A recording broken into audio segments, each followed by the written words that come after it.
Археология всегда была очень штучной профессией во все времена. Было понятно, что это не простой человек. Ну, думали просто, богатый человек, наверное. Вот, оказался шаман. Погребение шамана такой хорошей сохранности еще не было. Да, костюм находится на реставрации. Вот, и вообще находка очень ценная, действительно.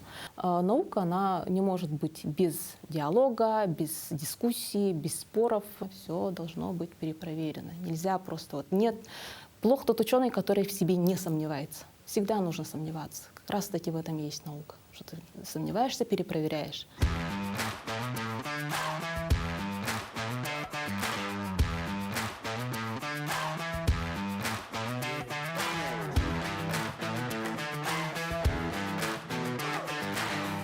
Добрый день. У нас сегодня в гостях археолог, этнограф Александра Прокопьева. Александра, добрый день. Добрый день. Очень рада видеть вас в нашей студии, поскольку поднимаете очень интересные темы, погружаетесь в историю и повышаете рейтинг самой профессии археолога.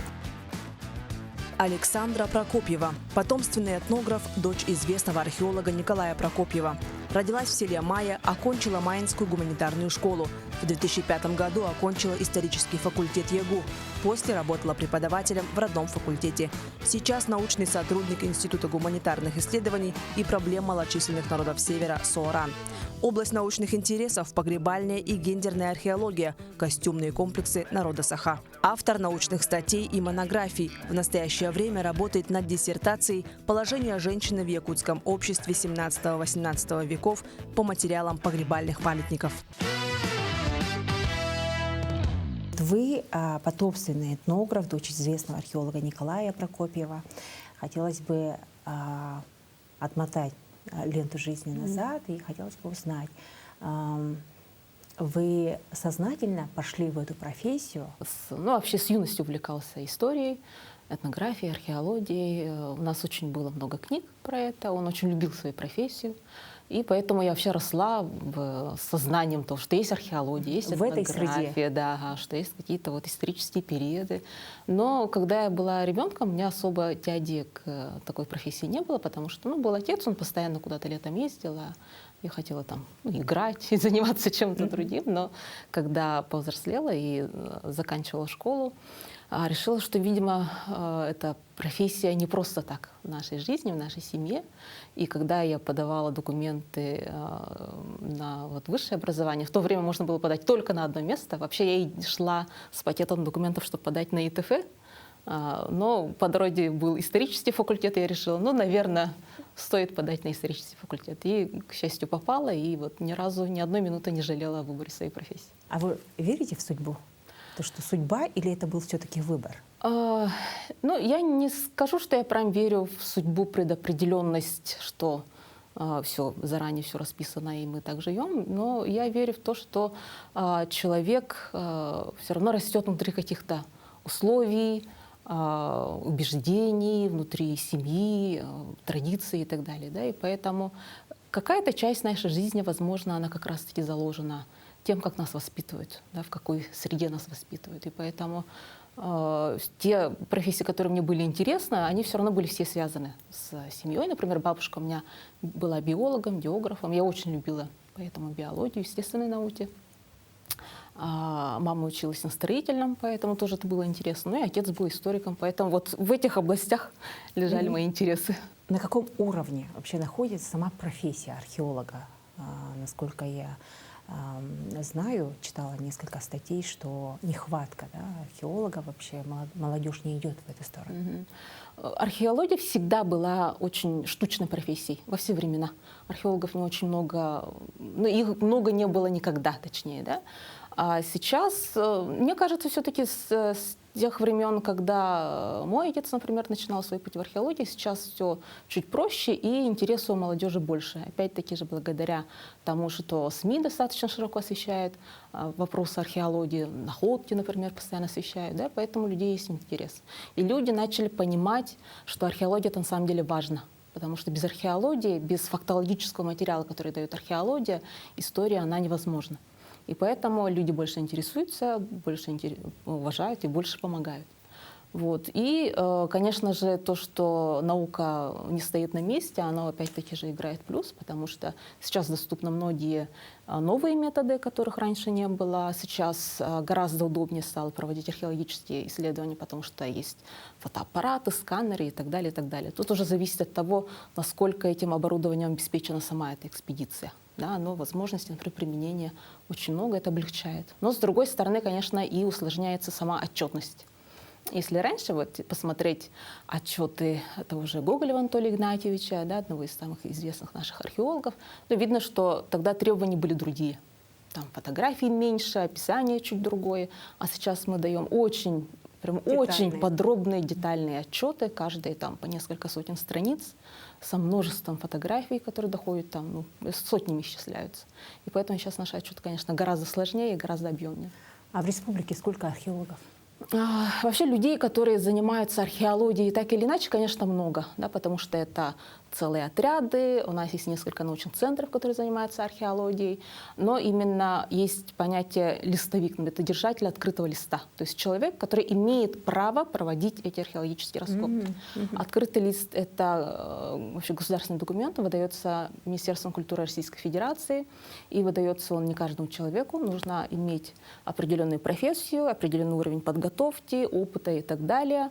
И каждый год, например, мы просим открытый лист на проведение раскопок в такой-то местности, и потом мы должны отчитать. Не отчитал, тебе в следующий раз этот лист не выдают. Или там отчитал не так, как надо, например, с ошибками, тебе тоже могут не выдать. Поэтому это сейчас такая вот...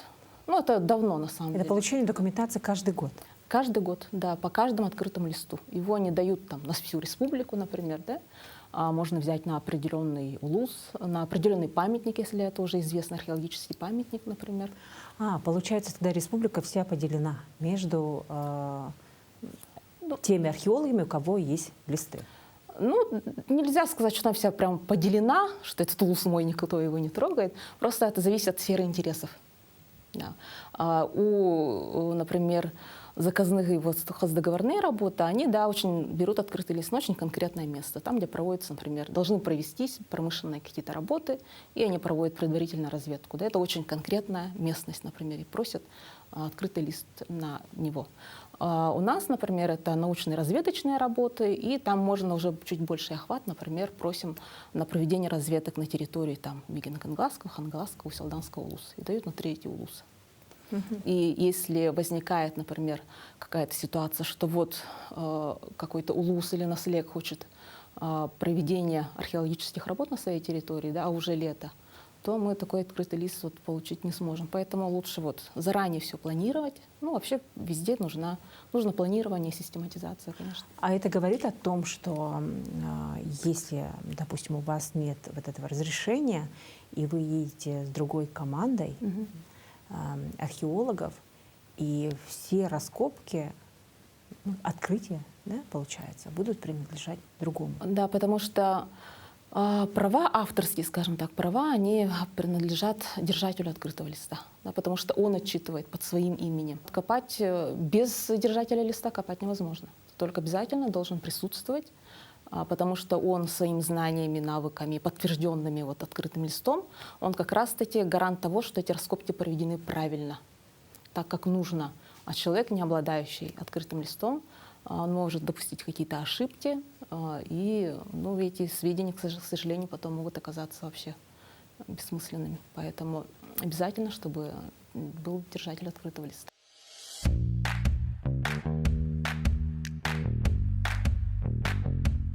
Целью любого научного исследования это является доказательство какой-то теории, либо ее опровержение, и мы все-таки это видим несколько по-другому. Мы раскопки ведем не для того, чтобы найти конкретно что-то, какой-то предмет. Предмет — это всего лишь часть огромного пласта информации. Вы читаете труды Серошевского, других людей, которые приезжали в Якутию, да, исследовали костюмы, украшения, да, и также вы регулярно посещаете музеи республики, вы же все равно видите, что есть, что найдено и что не найдено. Я вот про это. Возможно, есть какой-то экспонат, какое-то пальто, какая-то часть, да, какая-то ткань была описана. Желание найти, потрогать, увидеть эту вещь и подписать под найденную вещью свою фамилию. Ну, в целом, ну, можно сказать, да, что действительно есть вещи некоторые, описанные предыдущими исследователями, но, например, этот предмет сам не сохранился, например. Да? Такое есть описание и рисунок у Михаила Михайловича Носова. Он был художником экспедиции Якутского областного музея в 20-30-е годы. И он пишет, что вот в одном из погребений, он не указывает, какое было найдено нагрудное украшение, там вот гривна с петлями, и в нем внизу подвес есть. И у него там целая теория, что, возможно, от него произошли вот эти крупные массивные украшения уже 19 века. Он дает рисунок, но самого этого предмета нету. К сожалению, он не сохранился. И из-за того, что очень обрывочные сведения, непонятно, это он предполагает, что они так были подвешены, или они на самом деле были так подвешены. Вот, например, такое найти я бы хотела, чтобы, если оно было, чтобы удостовериться, действительно такое было, и чтобы это был не просто рисунок, но еще фотография уже описанная современными методами, это было бы очень хорошо. Ну и таких вещей несколько. Да, было бы очень интересно. А у вас бывают несогласия с теми же историками, с представителями других профессий, которые, да, изучают историю и традицию, культуры Якутии? Я не скажу, что прям вот не согласна с их мнением, да, потому что наука, она не может быть без диалога, без дискуссий, без споров, как раз-таки. Поэтому она и наука, да, что ее можно перепроверить, что ее можно как-то еще доказать в полемике и так далее, провернуть либо доказать. Да? Поэтому, я думаю, тут важны, например, методы, которые ученые используют, и, исходя из них, уже можно понять, почему он пришел к такому выводу. Да? Поэтому разговаривать с другими исследователями, с другими учеными всегда очень интересно. Даже если сначала, если кажется, что точка зрения она несколько, вот, может быть, другая, да, не очень согласна, но когда разговариваешь, и как вы пришли к такому мнению, это не просто «я в это верю» или «мне это приснилось». Да, ученого всегда это вот шаги, да, методы, которые он использовал, и он пришел к такому-то результату. Тогда действительно можно пересмотреть либо свои взгляды, ну, либо вот в дискуссии, в диалоге прийти вообще к совершенно, может быть, другому. Александра, вы также говорите то, что если какая-то схожесть появляется в разных культурах, то это не значит, что это пришло оттуда, или это заимствовано, да, перенято и так далее, что на разных континентах в разные эпохи люди думали в принципе одинаково. Так и есть. Да. Человечество развивается примерно одинаково. Да, это еще на протяжении многих тысячелетий. Когда вот украшения, например, носили такое магическое значение, то ну, все человечество, для него самой главной проблемой была вообще выживаемость. Выживаемость, то, что человек должен жить долго, как можно дольше, не умирать слишком рано. Особенно это касалось женщин, которые очень много и очень часто умирали во время родов и пытались их защитить любыми доступными им средствами.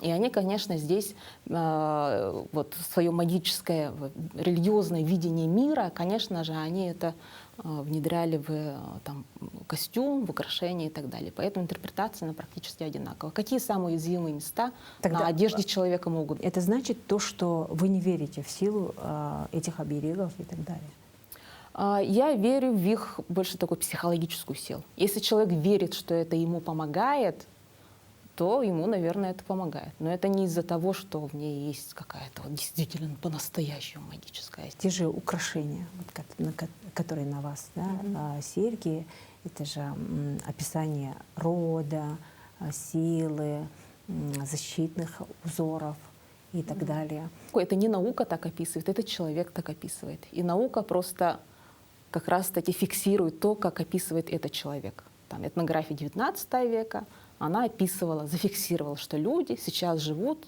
там, в Якутии, например, да, есть якуты, они носят украшения и верят, что они означают вот это и это.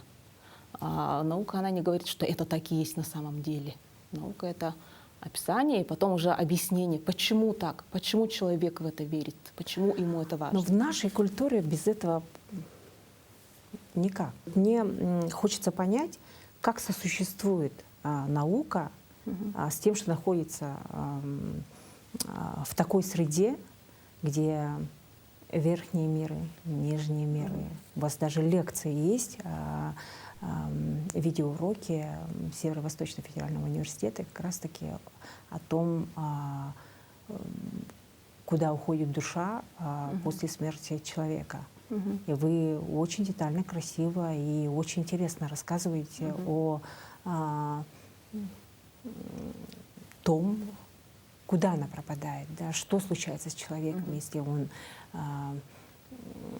теряет солгынку. И когда вы говорите об этом, ощущение, как будто вы верите в это все. Там эта лекция, она как раз-таки, если там, вначале я говорю, что вот это то та интерпретация, которую мы во время экспедиции получили от хранителя вот, знаний, традиционных знаний. И я как этнограф, я эту информацию должна зафиксировать в доступном формате, там, письменном, либо визуальном, аудиальном, неважно, да, главное, она должна быть зафиксирована. И потом уже я эту информацию, например, не интерпретирую, да, я вот даю, я ее зафиксировала. Потом последующие исследователи, которые будут заниматься именно этой темой, они на основе этой зафиксированной информации будут уже делать свою какую-то интерпретацию. То, что мы это фиксируем, это не значит, что мы в это верим. Не обязательно нужно верить, чтобы зафиксировать. Тут для ученого все-таки это наука, да, это фиксация материала должна быть, фиксация знаний. Вами было найдено захоронение шамана. Был тоже прекрасный материал. И в народе очень много говорят, что кто посягает на захоронение шамана, происходят какие-то вещи, да, которых, конечно, и озвучивать страшно. Это действительно очень интересная, очень важная находка была. Это погребение было найдено экспедицией Института гуманитарных исследований. И его важность в том, что погребение шамана такой хорошей сохранности еще не было. Да, и костюм находится на реставрации. Вот. И вообще находка очень ценная, действительно. И здесь я могу сказать, что все-таки мы профессионалы, мы археологи занимаемся этим профессионально, не для того, чтобы удовлетворить свой интерес или свое любопытство. Это не осквернение, это работа во имя науки, во имя вообще народа, для истории народа. Да? Поэтому я от этих вещей не боюсь. И даже если подходить с точки зрения такой религиозной картины мира, да, я могу сказать, что если бы он не захотел, мы бы его не нашли. Это не так, что там стояла плита или там над могильным сооружением, вот здесь лежит шаман. Да, нет, вообще не так. Мы вообще до последнего не знали, кто там будет ли там вообще что-то, потому что поиск археологических памятников, тем более погребальных, это недоступно каждому человеку вообще. Стезя, и не каждый археолог это может сделать, потому что здесь нужен определенный опыт и, конечно же, вообще способности к этому. Да? Я не имею в виду там способности, а именно профессиональные способности. А ваша команда как отнеслась? Это была большая экспедиция, и, конечно, мы были очень удивлены, потому что мы вообще не предполагали. Мы думали, что да, возможно. Но вот, когда начинается разведочная работа, это просто закладывается шуф, чтобы узнать, есть здесь что-нибудь или нет. Да? Это не целенаправленная работа, что вот здесь лежит погребение, мы должны его раскопать. Нет, это просто разведочный шуруп.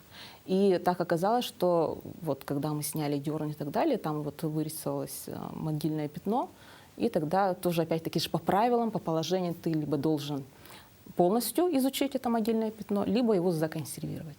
Да? Тут других вариантов нет. Даже такой выбор. Да, это положение вообще все написано. Мы все делаем по положению. И мы начали изучать, и потом, исходя из размеров, например, самой погребальной вот этой ямы, было понятно, что это не простой человек. Мы думали просто, богатый человек, наверное.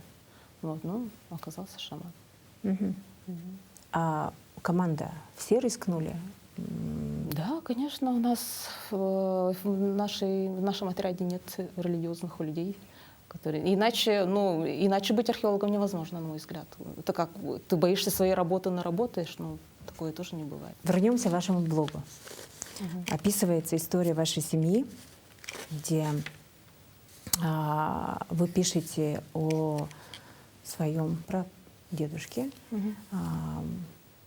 получается, прабабушка, которая не имела возможности родить, дети умирали.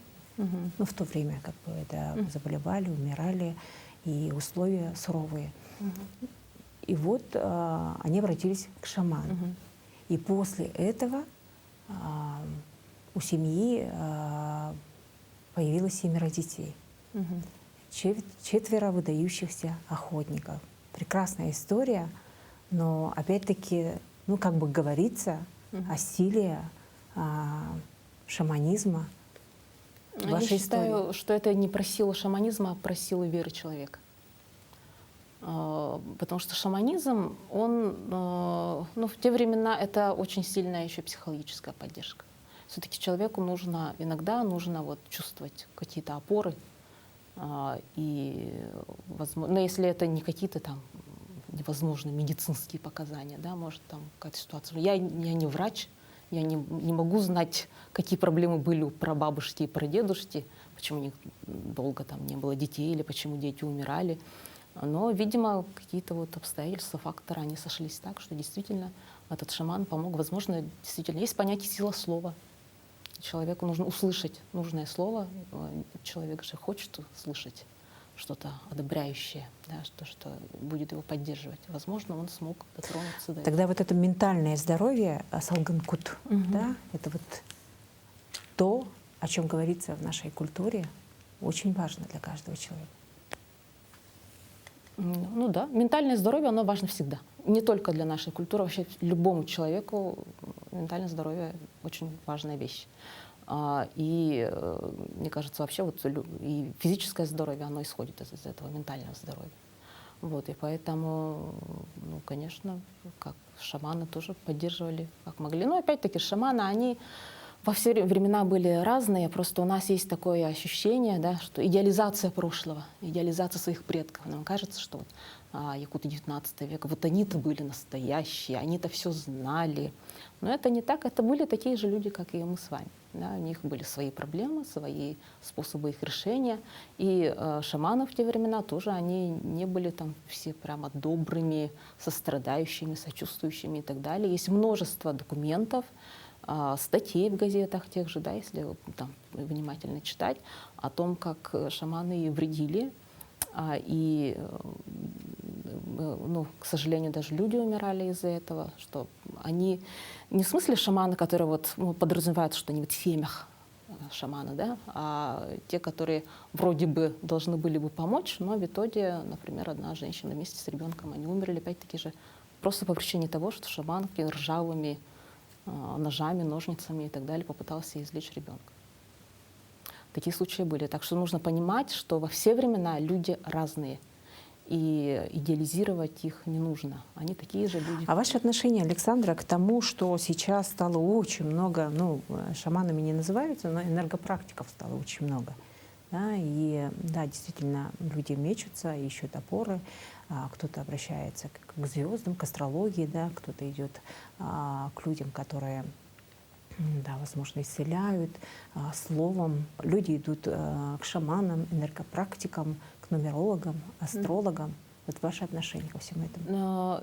Я вот на это смотрю больше с интересом и пытаюсь, ну, как, почему сейчас это очень популярно, да, почему люди вновь стали к этому прибегать. Но тут опять-таки же понятно, потому что в сложные времена люди ищут опору во всем, до чего могут дотянуться.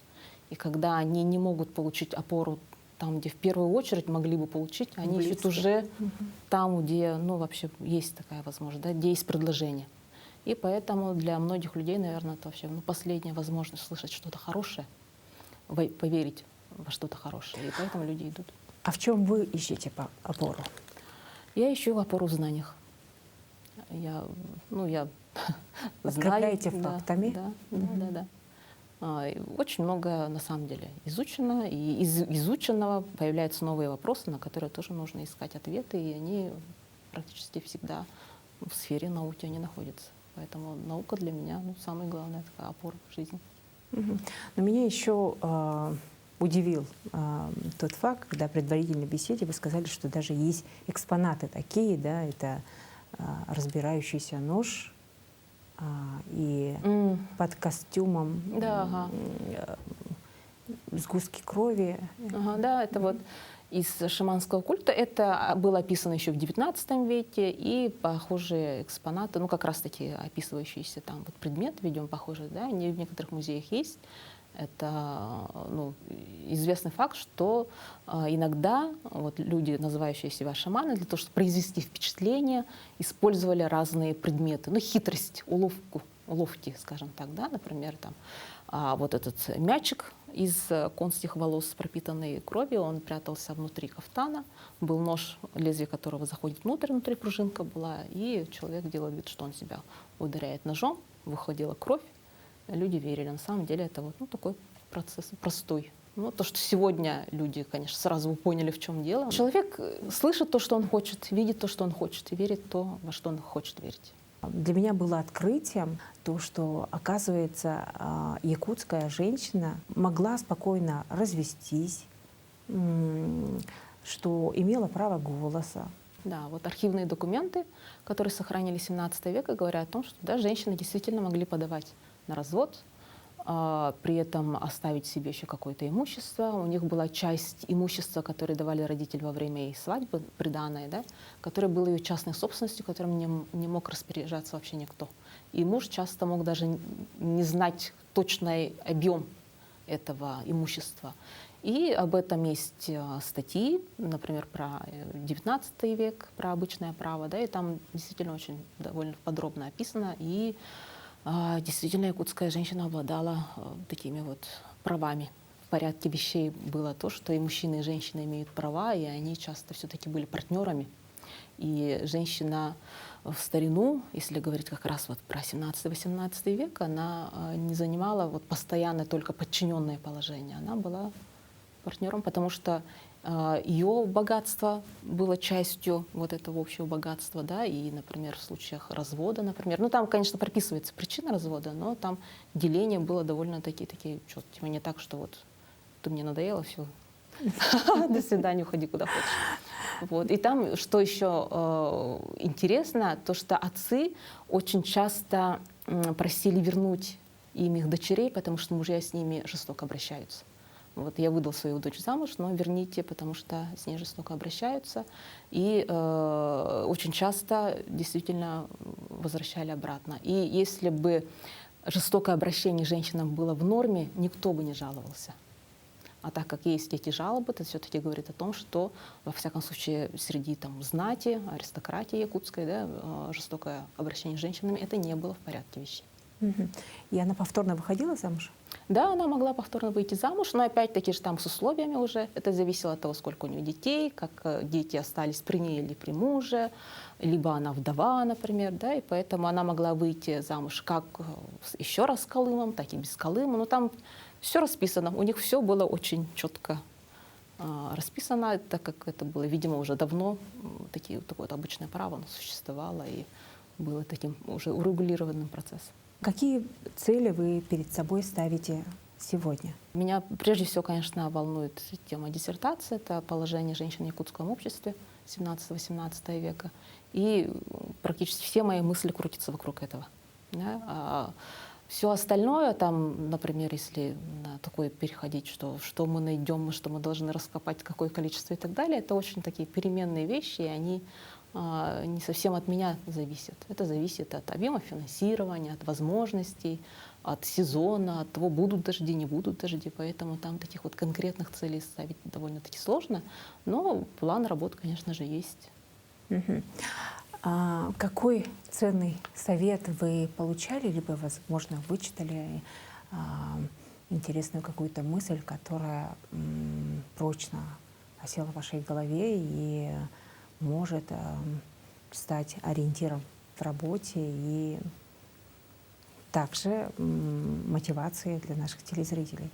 Ну, не могу сказать, что я вот это конкретно чья-то там мысль где-то я читала. Я больше люблю наблюдать за старшими коллегами и стараюсь у них учиться.